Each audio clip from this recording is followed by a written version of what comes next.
The topic of my presentation, development and sustainable economic development in developing economies. This paper is actually assess the interconnectedness between access to finance, financial development, and sustainable economic development. So the study employed a sample of world developing economies and obtained the data from the World Development Indicators from the year 2010 to 2022. Nowadays, the world is confronted with pressing societal, ecological, and economic challenges, addressing poverty, managing climate change, reducing economic inequality, and mitigating the risks of crisis, all necessitate substantial financial resources and investments. In addition to ecological challenges, the COVID-19 epidemic has global economies by intensifying financial limitations. The persistent lack of adequate finance policies is a critical challenge. Therefore, the financial services sector primarily contribute to long-term economic growth by driving saving rates, investment choices, and technical innovations. Whereas the financial development and fiscal policy and credit rates are crucial aspects that contribute to the sustainable economic development. Financial regulations play a crucial role in properly managing and preventing any detrimental effects of the allocation of physical resources, hence safeguarding the sustainable economic development. Many of the studies have reported a favorable effect of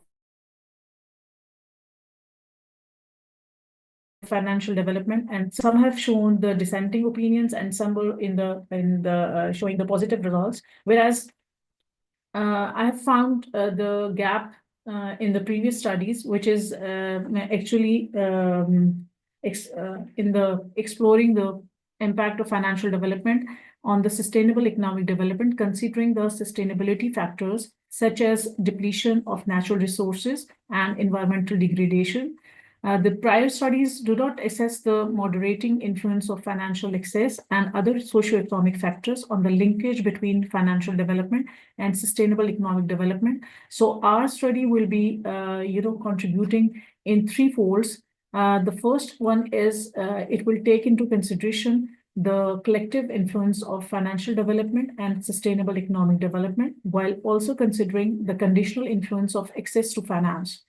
Secondly, it will utilize both of the estimation methods. One is static and the other one is dynamic panel, specifically fixed effect and GMM, to access these relationships. Thirdly, it will contribute for the developing nations, as a lot of research has been made on developing nations. And I have taken the 37 world developing nations and the data would be from 2010 to 2022 to gain a well-rounded understanding of the relationship between access to finance, financial development, and sustainable development. These are the research and previous researches in which the results were mixed, and most of the studies were found positive impact of financial development on sustainable economic development. Financial development has critical role in promoting sustainable economic development through the provision of finances, effective resource allocation, and the encouragement of innovation and entrepreneurship. Two significant assumptions regarding the finance and growth linkages are the supply leading and the demand following hypothesis. The variables which I have chosen for the study are there are certain dependent and independent variables, and the moderating variables and the controlling variables.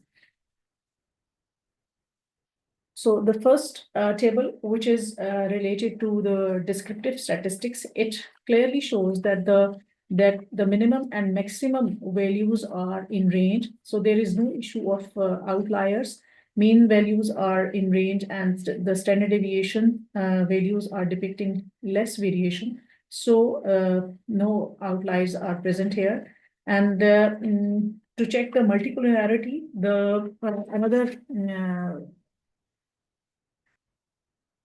multicollinearity issue, the vector interference also has been calculated, which is showing that the VIF is less than 5, and tolerance is actually greater than 0.20, which is an indication that the multicollinearity does not exist in the data, and that the table adjacent to VIF is the correlation matrix, and it clearly shows that the mean value of the adjusted net saving is 6.85, and which reflects that the countries in the developing world have an average 6.58% level of sustainable economic development. The average value of financial development is 0.1397, which reflects that financial sector development in the selected developing nations. However, the average value of access to finance, which is measured through ATM and the number of debit cards, indicate that on average 11 out of 100,000 adults have ATM usage, while 134 out of 1,000 individuals possess debit cards in developing countries.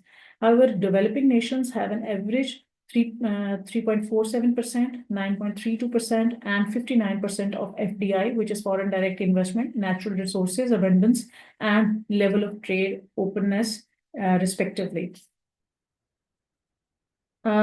As I have told you that the analysis have been made by using the static panel model and dynamic panel model. Here are the results of static panel model, in which the fixed effect estimation, we have basically the three models. The first model assess the role of financial development on sustainable economic development, while the model 2 and model 3 examine the moderating role of access to finance proxies of sustainable economic development. The finding indicates that the financial development index is statistically significant at 5% and 10% in all of the three models, estimated with the fixed effect techniques, and positively impact sustainable economic development. These findings aligned with the previous studies and imply that a higher level of financial development has a substantial positive impact on sustainable economic development in developing nations. Nevertheless, the interaction effect of the variable ATM to financial development index and number of debit card to financial development index has a negative moderating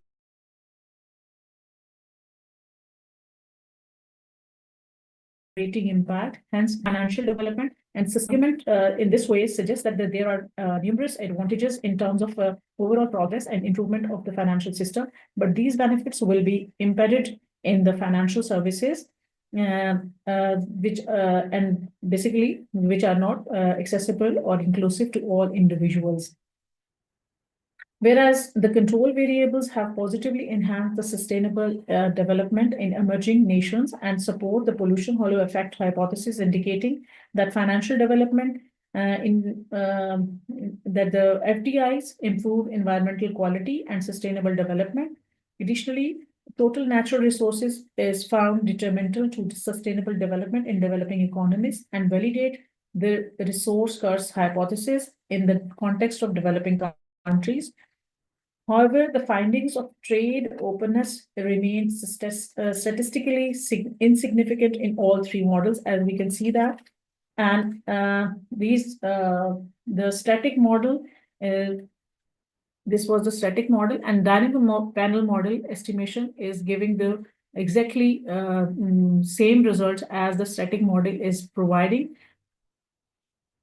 Then the findings these findings are in line with the previous researches and which shows that financial development is an instrument for improving sustainable development. A stable financial system assists in the efficient gathering and development of capital through investment in environmentally friendly projects and facilitate that speed up the conservation of natural resources and thereby preserve the environment. However, access to finance has a weak and negative moderating role on the relationship between financial development and environmental sustainability, therefore suggesting that even though financial system as a whole are contributing towards sustainable economic development through activities that mobilize savings, allocate capital to productive investment, and manage risk, the benefit of those may not be equally shared. The inadequacy of the access to finance those certain groups face might lead to a widening of the income gap, restriction in the opportunities for the creation of entrepreneurship and wealth, and make it hard to support efforts to tackle social inequality and poverty alleviation. Hence, limiting the development of financial services for sustainable economic development, one we can easily say that it is, even though financial system is overhauling as enormously augmented the depth, scope, and performance of financial services, many economic strata, specifically the vulnerable or marginalized, are still in position to hardly access the former financial services. So the FDI has been positively shown to support sustainable development using the pollution halo effect, as I have already told you, where total natural resources wealth is considered negative for sustainable development as presented by the resource curse hypothesis. In the end, the study shows that the positive link between financial development and sustainable economic development, it can be seen that an increase in the depth, breadth, and efficiency of the financial system contributes greatly to sustainable economic development. However, barriers to accessing formal financial services can hinder the realization of these benefits for some population segments.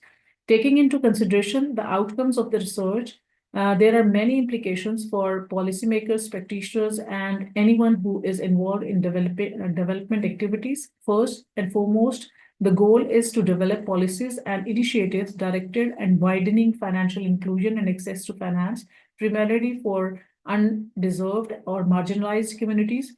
This could be through the development of financial infrastructure, financial literacy, and awareness promotion, as well as the implementation of targeted interventions to overcome the problem that prevent access.